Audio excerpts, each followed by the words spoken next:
At one point, my swim coach back then saw that I was really serious with the training. I was having a huge engine, and he saw that maybe I wasn't able to get the potential out in the pool. So he advised me to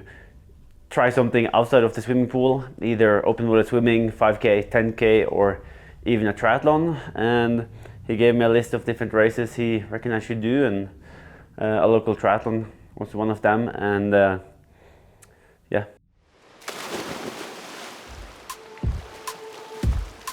In short course, it's crucial to be further up in the field, and just 5, 10, 15 seconds out of the water can be the difference between being in the first pack and running for a medal, or being in the chase pack and sort of racing for top 5 or top 10. And then it's about using the numbers and the data that we are collecting, and using the speed duration curve, and really working on that race pace. So it doesn't really matter how good I am over 60 minutes in the water. Or it does matter, but the most crucial thing is how fast I'm swimming the opening 100, 200, 300 meters, and also the pace I'm able to hold for 1500 meters, and also the energy cost of that. Swimming is the discipline I have to work the hardest for in order to get progress. If I'm sort of skipping or down prioritizing the swimming over a period, that's also the place where I will sort of have the biggest setback in terms of swim, bike and run. And that's also why it's important to get a better understanding of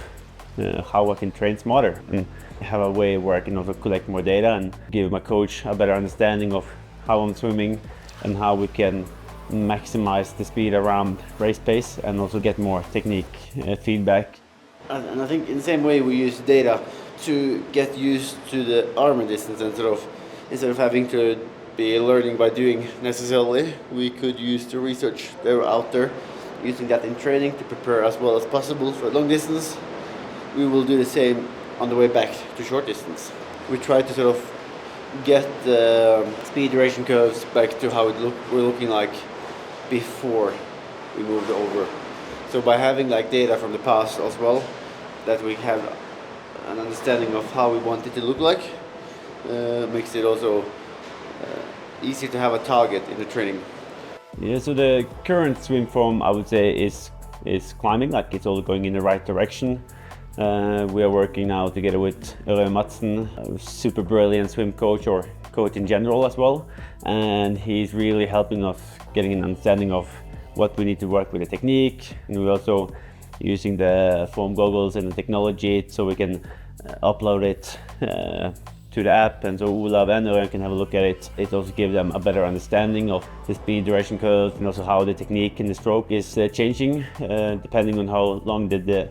duration of the distance is. Obviously, the way the form is helping me is giving me that live feedback, both with heart rate and stroke and pacing, and it gives me a better understanding of how I'm swimming there and then, but it's also making it way easier to collect swim data over time. Both me and my coaches can see how in the same way working on the bike, they were working out of a power duration curve, and now we can do the same with the swim with a speed duration curve, and see how the threshold is comparing to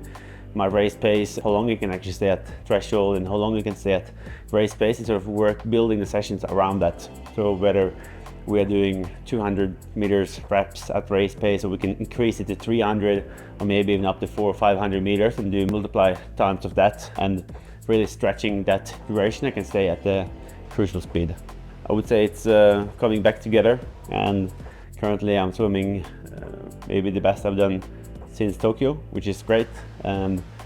I just hope that I can improve a little bit more so I can sort of be there and be more safe to make it either to first group out of the water, or at least be safe to be in the main pack, and we can sort of catch, and I can then come off the bike and run for a gold medal again.